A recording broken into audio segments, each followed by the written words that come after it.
Salut, bonjour tout le monde. Aujourd'hui, on va traiter les brûleurs, la régulation des brûleurs.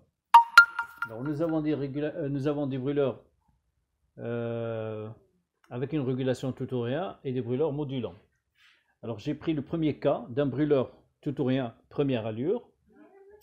Alors là, vous voyez la température 0, la température de l'eau froide c'est 20 degrés, et puis la consigne 80 degrés pour l'eau chaude à basse température.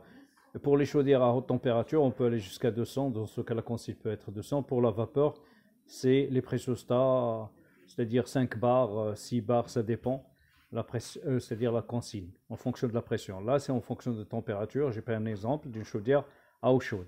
Là, regardez un petit peu, la montée en température de 20 à 80, ça prend du temps, tu vois.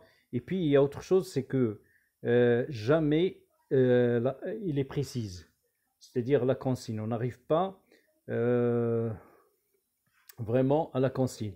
Peut-être on est plus ou moins de 2 degrés. Vous voyez.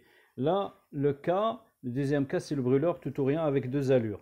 Alors les avantages, regardez, c'est le temps. On a réduit le temps en montée. On monte rapidement en température, mais ça reste toujours cette précision, plus ou moins 2 degrés de la consigne. Maintenant, pour le troisième cas, les brûleurs modulants, équipés d'une régulation proportionnelle.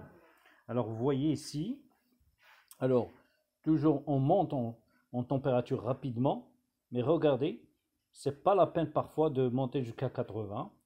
Par exemple, on n'a pas de demande, il redescend, et puis sans qu'il s'arrête, s'il y a par exemple une demande, il peut remonter en température. Vous voyez l'avantage, vous voyez là, et puis regardez la précision.